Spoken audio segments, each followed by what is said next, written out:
All right, next we have Jay Chuppe from Paducah, Kentucky with Red Mullet and Cowboy. You're waiting for title. Oh, thanks. Hope y'all are doing okay. Here, we'll save you some time to pass it out. Okay. Oh, well, the last one's mine with the notes on the back. All right. Yeah, Red Mullet Cowboy, like the cover says, and I came all the way from Western Kentucky yesterday to tell you about these heroes that protect us there. On the surface, this may look a little like it's just kind of like hackneyed redneck jokes and things like that, but really this character kind of goes in depth. Red Mullet is a middle-aged Vietnam veteran with no superpowers, and under his costume he has an artificial leg. And he just is a really tough guy, and he's able to fashion together a lot of weapons with his jimmy rig abilities. He has, experience fighting wars, so he's just, a hard-nosed kind of guy. Where Batman has his bat cave and a lot of money to put together weapons, Red Mullet works out of his garage, on his workbench, and everything he builds can be bought at your local hardware store or the Radio Shack.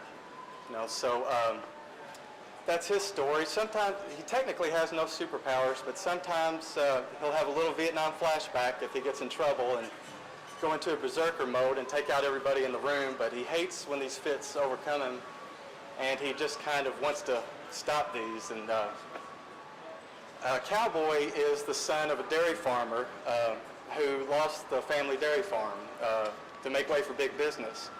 So he decides to take on the mantle of, the symbol that has gotten him and his family through life and provided for their family for generations. So Red Mullet and Cowboy reluctantly team up. Red Mullet kind of treats Cowboy with the tough love of a big brother and kind of wants to get across from him. To him that if you're going to be a costume hero, you're going to get shot at, punched in the face. He has no superpowers either. They employ weapons like cattle prods, ball bearings, duct tape, like plunger guns, and things they just jimmy rig together in the garage. And in the back, you'll find descriptions of the characters, and there's also a story arc for the first few issues. The alien on the cover is actually an intergalactic zoo catcher who comes to Kentucky because there are werewolves running around everywhere, and they have to gather him up, and he wants to put him in his traveling zoo, and they reluctantly team up with one another. Then the alien ends up getting infected by a werewolf and creates a really bizarre creature no one's ever seen, and then they have to take him down as well. So it's pretty much it. It's an action-adventure comedy. It seems like you have a lot of fun with it, and I like the regional aspect of it. I like that it takes place in Western Kentucky. It's a Western Kentucky story. I kind of like that. I think you've got a very fertile imagination, and it comes through, and it feels very fresh. I've certainly never heard anything like this. So you got full marks on originality. Do you know Bob Burden? Sorry? Bob Burden, his work, Flaming Carrot. Oh, yeah. I mean, he had success with, what was the superhero misfit movie? Yeah. Yeah. Mystery Men. Mystery Men. Yeah. This is very kind of like of that type. Yeah. Tick too, and this is, I think, compared to anything else, because I've really tried to come up with an idea a little outside of the box, but a quick description would be, the Tick based in Western Kentucky, but no superpowers, I mean. I think this is cool. It's similar, not in a bad way at all. There's a comic in Germany called Werner, W-E-R-N-E-R. It's one of the best-selling comics ever in Germany. It's sold millions of copies. Their version, I guess, of a redneck. I've never done a redneck comic. I think it's kind of cool. I do have a question for you. Could the protagonist be from a different war and 20 years younger?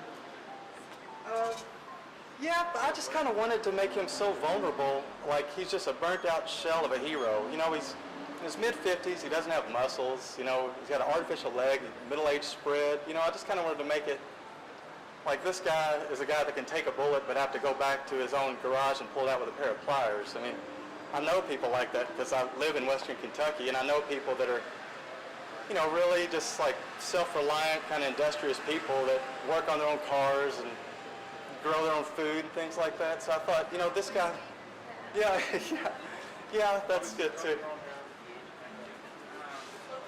I think it's, obviously the Punisher comes from being a Vietnam vet, and when we made a film, we had to Age him down. We had to, There's a reality of Hollywood where if a movie's about someone who's 50, your target audience ends up being 50, Yeah. and this is not for a 50-year-old target audience. Yeah, that's how Cowboy brings the youth aspect. He's Cowboy's the science whiz at the local high school that can analyze the clues and do all that kind of forensic work, while Red Mullet's just the hard-nosed, Jimmy Rig fist-fighting kind of guy. Almost a drama type thing where you've got the dog who's the sensible one. Yeah. And you've got this Red Mullet guy who's just out of his mind doing stupid things. He's not really the main character. But he's the most fun, maybe. Yeah, he's the most fun. Right. He's kind of the one that everything revolves around, but in spite of himself. I would do that with him. I would pull him out of the lead, and I would make the interesting world around him of his quirky friends and characters. That would be your story. Yeah. Cowboy Red Mullet. No, it's not like that. But when you're telling your stories, he's more the foil. He's the one that maybe Cowboy is the one who figures the things out. You guys this afternoon are making this contest tougher and tougher. I mean, this is really stepping it up. And Yeah, it really creativity. is. This is fresh. And it, you definitely have something going. And whatever you're drinking over there in Western Kentucky, keep drinking it. It's home brewed, right? Yeah. Very good, though. I'm Thank from a humor mag background too. I've done some work for Crack, but I'm a huge comic fan, but never worked in comics, so I had to kind of make it funnier. I appreciate it. Thank you. Thank you guys for your time. Thank you.